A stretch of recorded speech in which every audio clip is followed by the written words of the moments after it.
Stand by SOT1. Standing. 10 seconds. Ready, rolling. Ready, SOT1. Ready. In 4, 3, 2, 1. Roll in.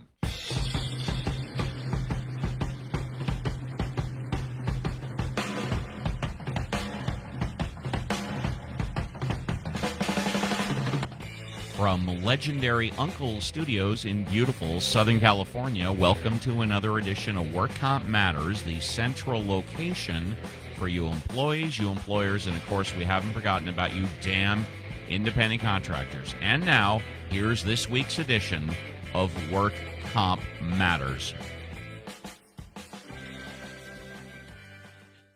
It is February 21st, 12 noon straight up. It's President's Day, municipal, state, and federal holiday. Welcome to another edition of Work Comp Matters.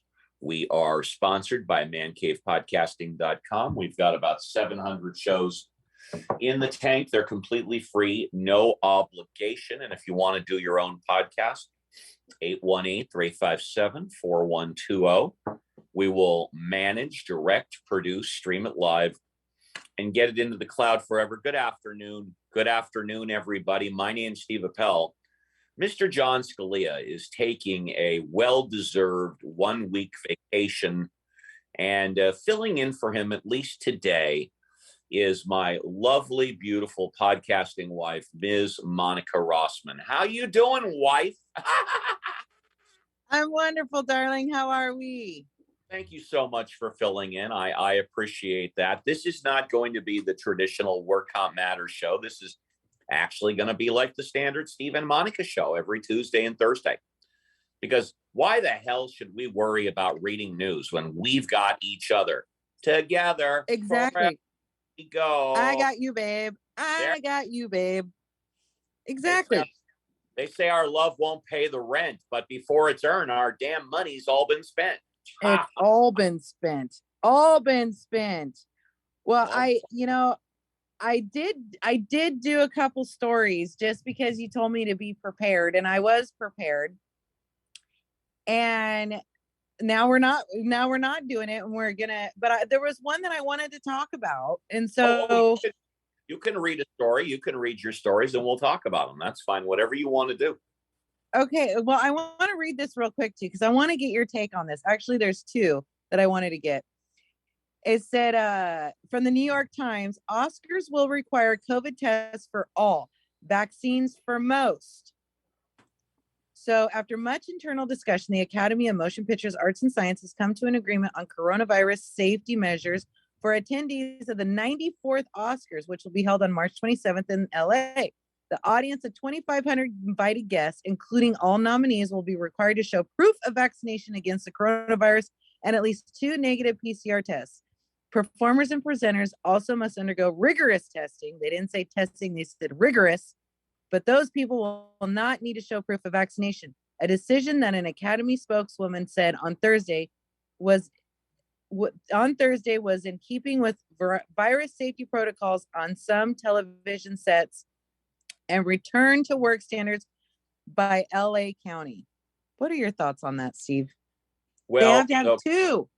Yeah. Okay. Well, first off, they removed the statewide restrictions last week, but they kept Los Angeles City and county restrictions in, which will be revised before the Academy Awards show.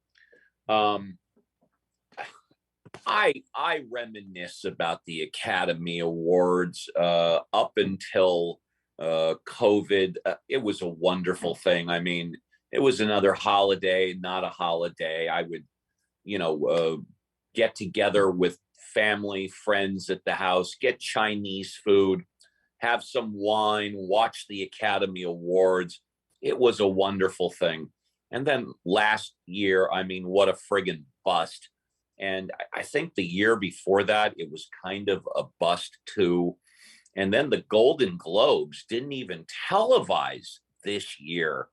And I don't, everything, there's a lot of entertainment, both sports and entertainment that used to be such a high priority on my list before COVID. And now I really don't care. It doesn't bother. I'm not interested in it anymore. You know what I mean? What do you think? Your life has changed. I think it's changed everybody. Our standards are higher for certain entertainment. We realize that they're over bloated, narcissistic people that are celebrating something that they got paid millions of dollars to do. And most of them are undeserving of it. Some of these people that win an award, I think, why? Did they lose a bet? Did somebody lose a bet? What's going on? And it's a popularity contest is what it is. But what I don't understand is most of these celebrities that are going to be attending and demanding that they have these PCR tests, 2 of them, they're saying, I'm not going to go unless somebody tests negative, or I'm not going to do this. Those turd buckets were found at the Super Bowl wearing non-masks and sitting around doing nothing while they're screaming for our children to be masked up at school. Exactly. So, yes. Thank you for bringing that up. And I said this before last week. We had not only the state, but the city of Los Angeles mandate. Oh, here's one on Putin said he will recognize the independence of, well, I missed it. It was a Wall Street Journal story on Putin and Ukraine. But the Super Bowl, of all people, Mayor Eric Garcetti was not only seen at photo ops, he was seen having conversations with multiple people. yeah, he held his breath. So Yeah. we have to look at that. Monica, I don't need to call a medical expert. I'm here right to tell you. Steve Appel says it is impossible to hold your breath and talk at the same time. You cannot do it. Exactly. Yeah. And the mandates are when your government officials don't follow their own mandates that they put across, they're just full of BS, Mm-hmm. And another example of hypocrisy in government. And like you said, remember when all of the stars say if Trump got elected, if he was the president 5 years ago, they would move out of the country? I don't think any of them moved. They're still here. Yeah, they're still here. That's right. They're still here. Yeah. I think that it's come to the point now to where, as one of my clients said the other day is, we have now gotten a peek behind the curtain and we've seen Oz, who is actually, behind the scenes. And, all of these people, they have no problem standing up on a soapbox, but now we've learned just because you're up on a mountain screaming as loud as you can doesn't make you right. It just makes you loud. That's where new wardrobe, like, was it the King's new wardrobe or whatever like that? Do you remember that or no? No. Oh, okay. Well, forget I said it. So I will tune in the Academy Awards. They're always on Sunday, right? I'm not doing anything else Sunday at 5 o'clock. And so I'm just going to hang out and I'll watch it and tape it. And I'll definitely tape it and fast forward to the good parts. I don't know. They take a moment and they take a moment away from others. It's like they win an award and all of a sudden they're, they want to give their 2 cents to something that nobody really gives a crap about. I also vehemently cannot stand 10 nominees for one award. No, 5, not 10. That's ridiculous. That is stupid. Well, they want to make it to where it's fair. Well, if they want to make it fair, then they need to give the awards to people that actually deserve it, not the most popular. That's what drives me insane. Okay. All right. Okay. Mm-hmm. Yep. That's where I look at it. I think that at some point we need to remember that just because it's a good movie doesn't mean that, I don't know. There's a lot of movies out there that didn't win. I will never forgive them for not giving an Oscar to Val Kilmer for his role in Tombstone. They gave him absolutely nothing, and that was the best performance of somebody. They didn't do nothing for him, which I thought was horrible. So yeah, I'm not a fan of these. Monica, I saw on Netflix, was it over the weekend, Friday, Thursday, the trial of the Chicago 7 on Netflix. Did you see that? No, what's that about? Oh, well, it's based on the true story in 1969 about the Chicago Democratic Convention, and how you had Tom Hayden and the Chicago Seven, who were arrested for inciting a riot. And oh, by the way, Michael Keaton, one of my favorite actors, who plays the ousted attorney general at that time, he was called to testify. It was they were found guilty, sentenced to 5 years in federal prison. Then the verdict was overturned, and they decided not to prosecute. And also a uh, a an opinion, a study of what is it when you get everybody's opinion on something? Yeah, well, attorneys and judges that were questioned all pretty much agreed that the judge in the case was incompetent. They all came to a consensus that he wasn't worth it. Yeah, incompetent. That he made a whole slew of bad rulings. But if you get a chance, if you got nothing to do, and I believe it's nominated this year, right, for many awards. It's wonderful film, wonderful. I never get in charge of the remote, so it's never me. I never get to watch what I want. Yeah. So let's see. Other than that, I'm here at my office in beautiful downtown Van Nuys, 6315 Van Nuys Boulevard. It's a holiday, but I came in, had to meet a client, doing a little bit of work, and everything is okay. How's Orland? Well, Orland right now has a whistle going off. That's why I keep muting myself. The fire department has been busy today, so it has been on the go, nonstop. It runs for 2 minutes, a minute and a half, so it makes it for a very interesting time whenever you're trying to do a podcast. Yeah, sounds like a tornado whistle. But no, it's a beautiful day. We are in the midst of getting ready for a freeze. So everybody that has orchards are getting kind of nervous. They're thankful for the wind, believe it or not. I just learned that the wind blowing is a good thing because then it doesn't give the frost a chance to settle. So we're hoping that the wind picks just a little bit up so that way it doesn't have a chance to settle too much on the blooms and it'll save it. Don't ask me. It's science. I don't understand it, but I was told that. You're dialed into Work Comp Matters. John Scalia is out. Monica Rossman is in. We're sponsored by mancavepodcasting.com. We've got about 700 shows in the tank. They're completely free, no obligation. If you want to do your own, 818-357-4120.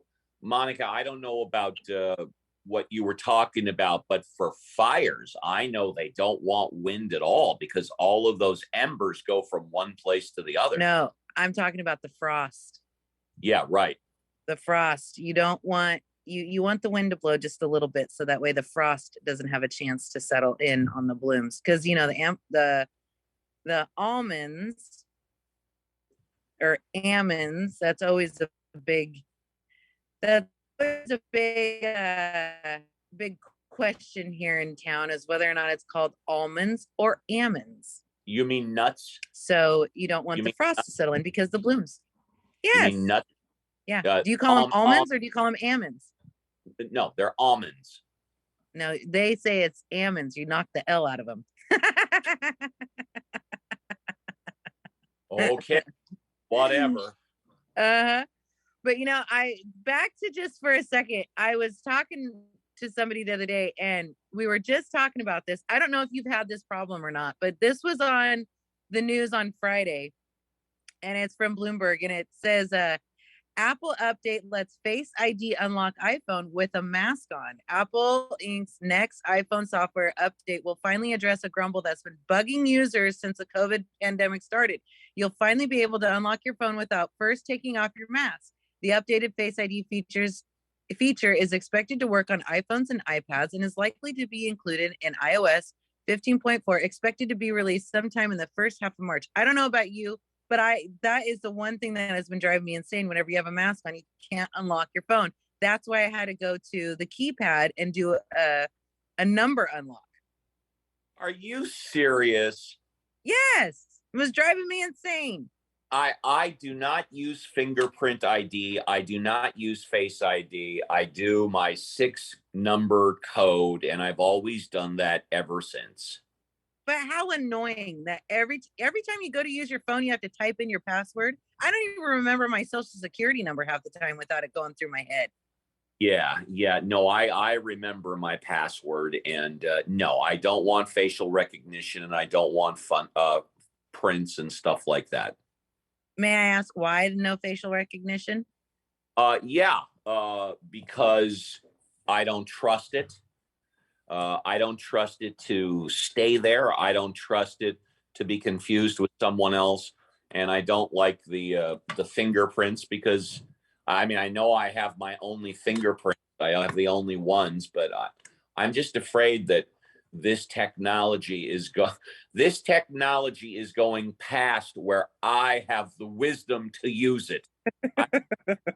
It's 6-number code, and that's it.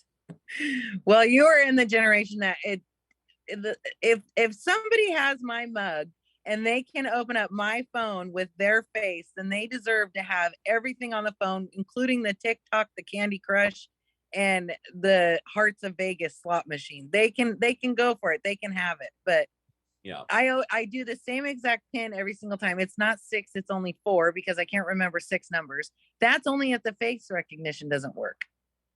How inconvenient. But you remember your pin. You remember it. Because it's a pin for everything. It is literally, but that's my second go-to. That's my backup. I want the face recognition. I have different codes for different things. I've got about 4 or 5 different pins, and sometimes I get them confused, but most of the time I got them right.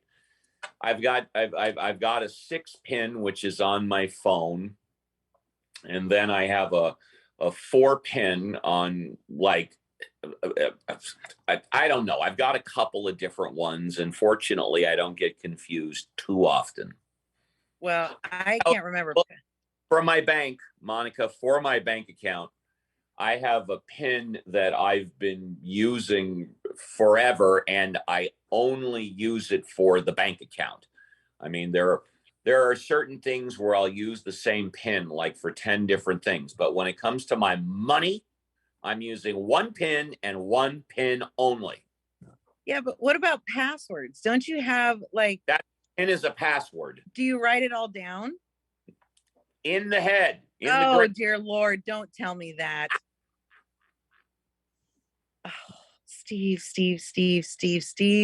No, you got to write that stuff down. And Monica, where do you write it down?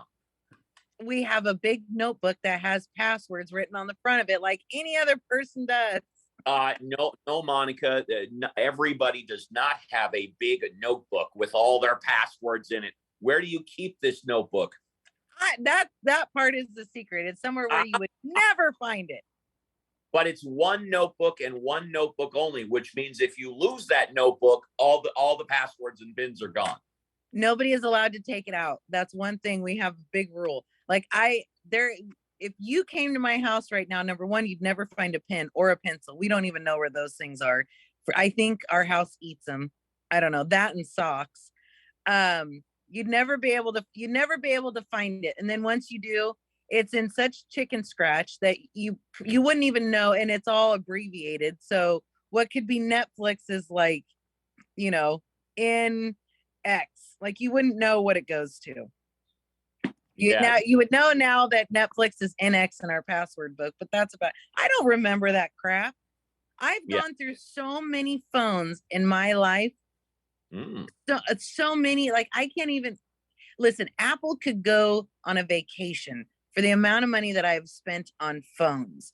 No wonder he is so rich when he died, is because he has schmucks like me who think that phones are waterproof or drop proof or what have you. And having to remember all my passwords for absolutely everything is a disaster. Nothing puts me in a panic more. You're talking about Steve Jobs. Yes. Okay. He's dead, but I mean, he lived the high life because of people like me. He may have lived the high life, but he wore jeans, a button-down shirt, and sandals. Yeah, but I bet you he pooped in a gold toilet. That guy, I bet you he didn't. He probably had more than what, like it's kind of like when they say Elon Musk now is only renting his house. I guarantee you his house that he rents does not look like mine. If he wants to live middle class, have him come here where you have to wait for the water to get hot. You have, one person can't be showering and the other person washing dishes. Like that's not how the pipes work around these parts. He needs to start living in my area. I hear you loud and clear. But yeah, no, that we have so many passwords. And if I lost my phone right now, if I didn't have that book, I would be sunk. I would have to start all over again. Yep. I can't remember last time I lost my phone. When I do, my world is turned upside down. Let me tell you. I remember years ago, whenever you go to the grocery store without a phone, have you ever left your phone at home and panicked like you left your toddler at home by itself? I take my phone with me wherever I go. Yeah.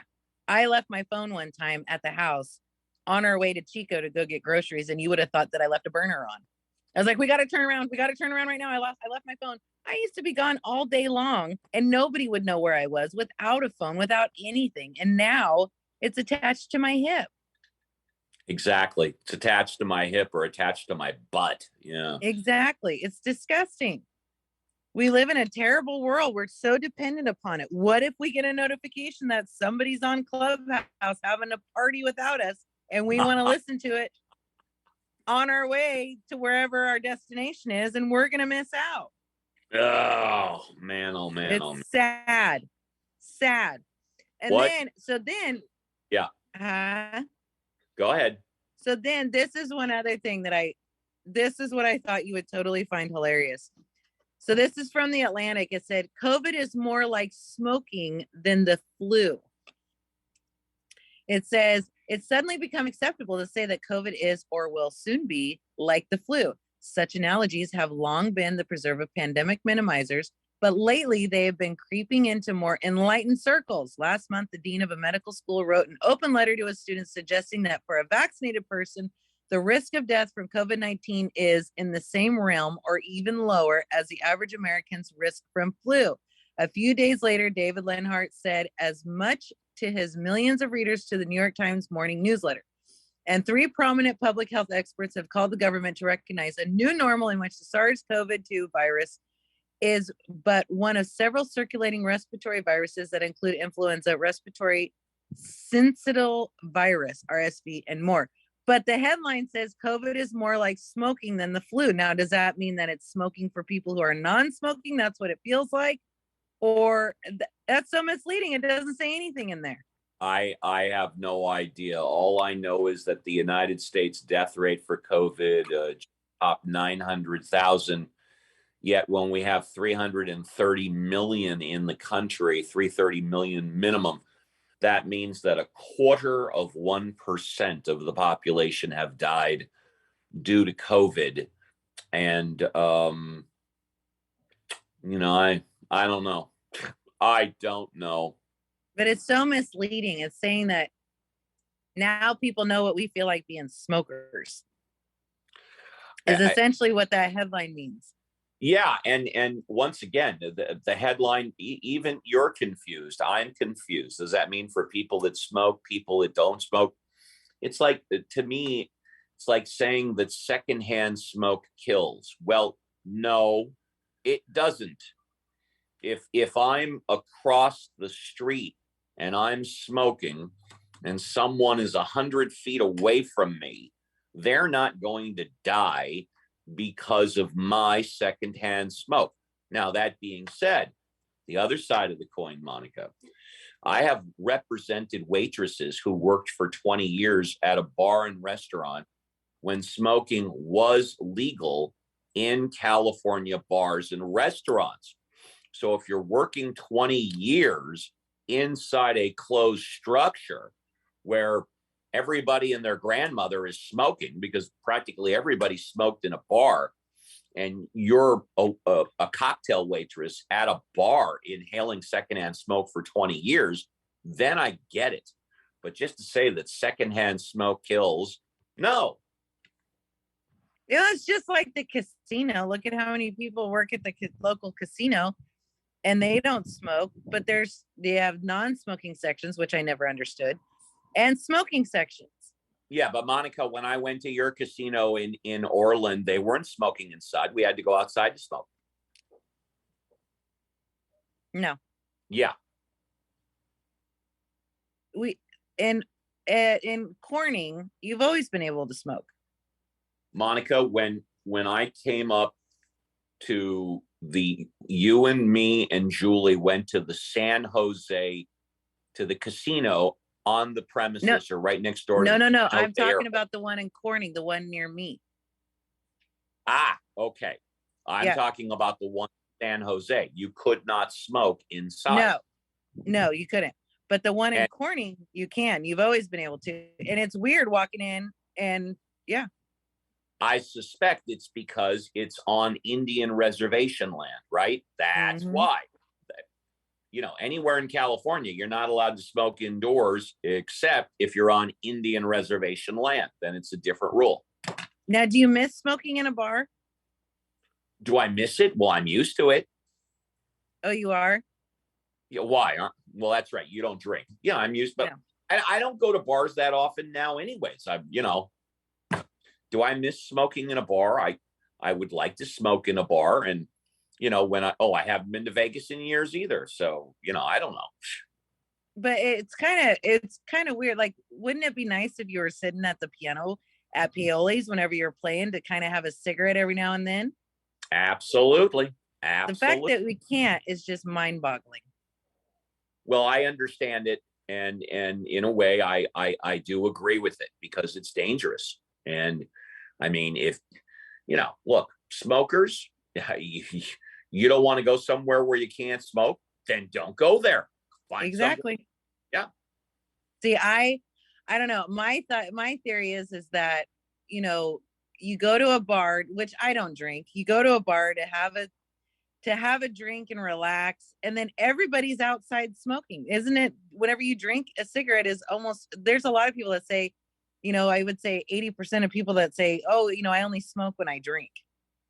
And then you go and drink and you can't smoke. Yep, that's right. That's right. Ridiculous. Well, we're at the end of the half hour. Anything else? No, I'm out. I have nothing else to report. All right. Thank you very much, everybody, for listening to another edition of Work Comp Matters, sponsored by mancavepodcasting.com. 700 shows available at your discretion 24/7. Thank you very much, Monica Rossman, for filling in for John Scalia. We're going to get someone else filling in for John on Friday as well. Take care, everybody. Be well, and we'll see you again Friday, 12 noon live, another edition of Work Comp Matters. Bye.